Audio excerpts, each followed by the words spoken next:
dowladda Iiraan caawa diyaargarow xoogan ayay samaysay waxaana war xoog la soo saaray Ayatullaahi Cali Khamenei militariga amar ayaa la siiyay waxa la yiri heegan gala waxaana sidoo kale loo sheegay guud ahaanba in goobaha militariga iyo xariyaha dadka inay ka fogaadaan waxa laga baqayaa talaabooyin militari inay dhacaan iyadoo gobolka bariga dhexe saacad walba ay suuragal tahay dagaalka inuu bilowdo oo qoroga xabadu afka ka baxdo arrintani waxay ka dambeysay markii Israa'iil ay ku dhawaaqday inay si rasmi ah u bilowday weerarka xoog leh ay ku qaadayso magaalada Gaza isla markaana qaybo kamid ah xaafadda loo yaqaan Saytuun ay ka bilaabeen dagaalada waxa ay sheegay Yaal Samiir oo ah taliyaha ugu sareeya ciidamada Israa'iiliyiinta in uu doonayo in howlgalka la balaariyo isla markaana qorshaha kaliya uusan ahayn in kooxda Xamaas hubka laga dhigo ujeedadu ay tahay in xulufadooda gobolka guud ahaanba talaabooyin adag laga qaado waxaana kamid ah yiri dowladda Iiraan haddaba sidee bay wax u socdaan dhinaca kale Ayatullaahi Cali ninka la yiraahdo Cali Larijani ninka lagu magacaabo amniga qaranka Iiraan muhiimka mas'uulka ka uguna muhiimsan waxa uu soo jeediyay in la gaaray xilligii dalka Iiraan uu saaxiibadiisa gobolka ilaashan lahaa waxaana uu yiri Hezbollah in hubka laga dhigo maaha mid la aqbali karo talaabo kasta oo ay qaado dowladda la yiraahdo Lebanon waan ka soo horjeesanaynaa sidee wax u socdaan gobolka bariga dhexe markan waxa uu leeyahay saasaan u muuqanaysa dagaal dhaxda in loo gali doono xaaladana aad ayaa looga dayrinaya dhinacyo kala duwan ayaan arrimahaasi ka fiirin doonaa akhyaarta ay nala socotay isla wararka Iiraan ayaan dul joogayay wasaaradda amuraha dibadda ee wadankaasi waxa ay soo saareen war dhinacna tanaasul ka muujinaya dhinacna ka muujinaya in ay noqonayaan dawlad xoog leh oo gorgortankeeda aan laga hadli karin Ismaaciil Baqaayi oo afhayeenka wasaaradda amuraha dibadda ee dalka Iiraan ayaa goor dhaweyd la hadlay warbaahinta Tasniim lagu magacaabo ee dowladda Iiraan gacan saarka la leh waxana uu tilmaamay in ay markan diyaar u yihiin wada hadal inay ka galaan arrimaha nuclearka laakiin waxa uu yiri wax tanaasul la yiraahdo loogu iman maayo qarankan mana loo baqayo askartiisa iyo ciidamadiisa ayaa ku filan hasaatee waxa uu leeyahay cadaadiska aan ku hayna hay'adda atomikada qaramada midoobay Rafael Grossi oo hogaaminaya ayaanu ka dhimi doonaa xoogaa cadaadisa Iiraan markan waxay rabtaa diblomaasiyadda adduunka inay guul ka gaarto iyadoo dhinaca kalena si fiican ciidamadeeda diyaar garayn fiican ugu samaysay haddaba gobolkaasi xagee u socdaa waxa hubanti ah dagaal inuu bilaaban doono sida khubarada wax taxliilinaya caawa ay tilmaamayaan waqtigan la ogeyn rasaasta ay qoriga afkiisa ka bixi doonto laakiin ma Israa'iil ayaa ku hormari doonta mase Iiraan ayaa la dhakri doonaa sidee wax noqonayaan warbaan idaga siin doonaa arrimahaasi haddii uu Rabbi saamaxo iyadoo xaaladda siyaasadeed ee dhinaca diblomaasiyadda ee u dhaxaysa wadamada Lebanon iyo Jamhuuriyadda Islaamiga Iiraan ay aad u sii kordhayaan barnaamijka ayaan caawa ku eegi doonaa inagoo ka fiirin doona dhinacyo kala duwan waxa inta raaci doona Carabta wali waxay wadaan kulamo ay doonayaan nabad in loogu helo magaalada Gaza ninka la yiraahdo General Sisi waa hogaamiyaha dowladda Masar waxa uu ku dhawaaqay inuu diyaar u yahay wadankiisa inuu ciidamo dheeraada oo nabad ilaalin u diro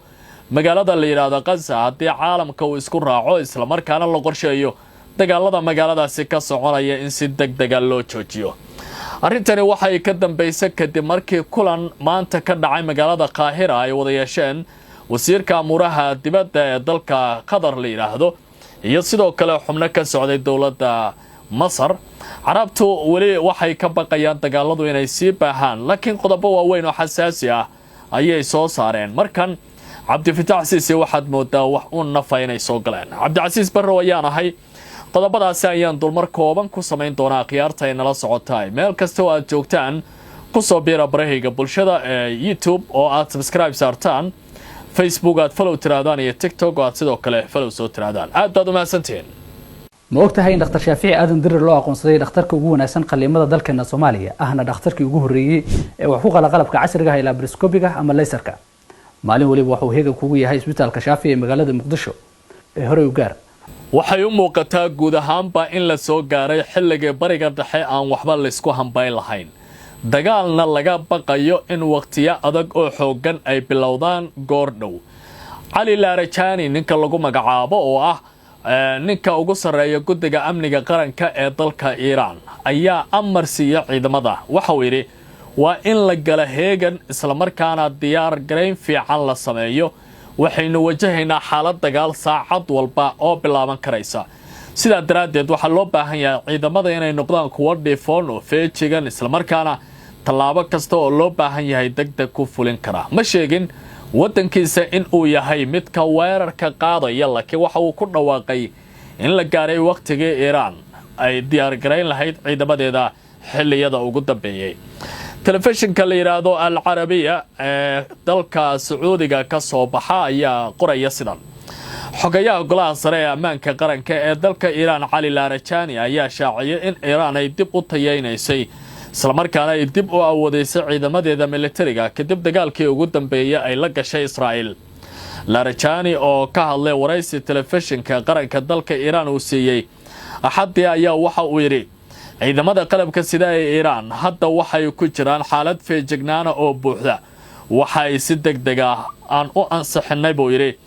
meeshii ay jireen tabardarrida in la saxo oo laga hortago maalmaha ugu horeeya kadib dagaalka hadda ciidamadeenu waxay noqdeen kuwa awoodoodu ay aad isugu dheelitiran tahay feejigan oo markasta ka jawaabi kara dagaal qarankan uu galo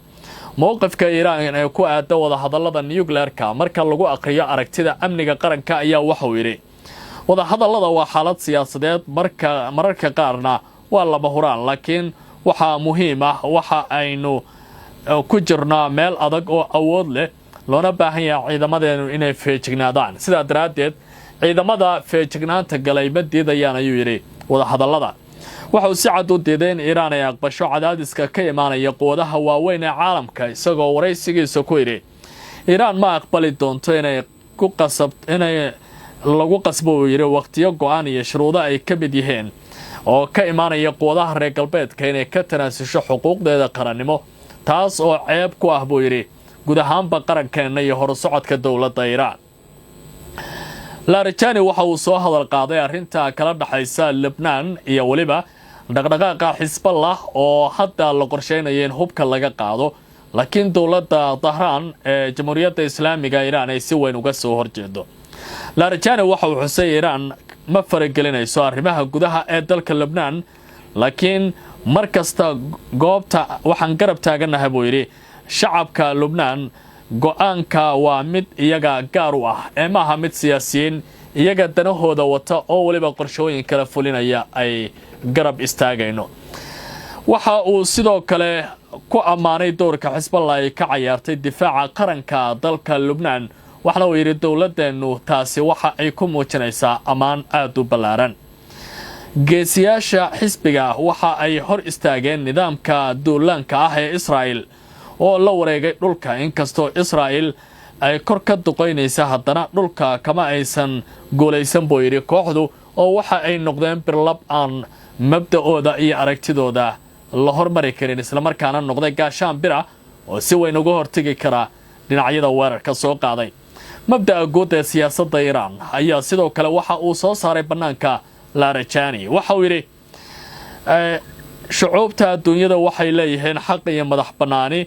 in ay go'aamo ka qaataan masiirkooda mustaqbalka Iiraan doorkeeda waa taageero iyo garab istaag ee ma aha in hoggaanka ay u qabtaan ayuu yiri guud ahaanba wadankaasi Iiraan la yiraahdo Lebanon marka waxa muuqanaysa marka si guud la isugu soo koobo arrintan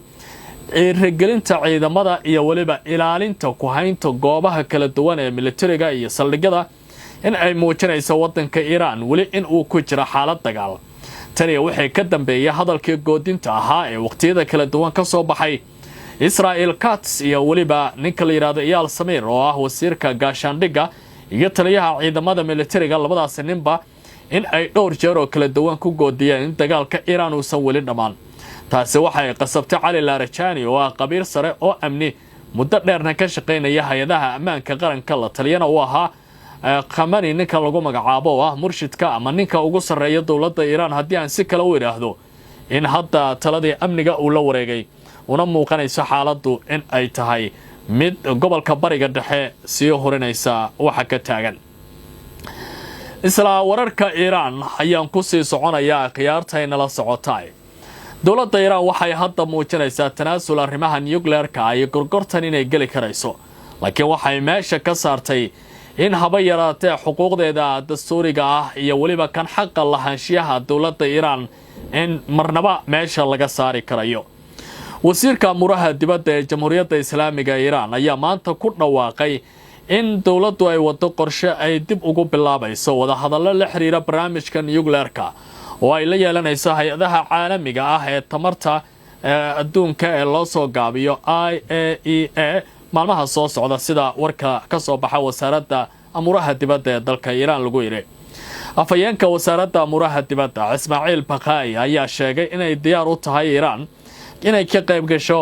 wareeg cusub oo wada hadallo ah taasi oo la filayo inay gacan ka geystaan baa layiri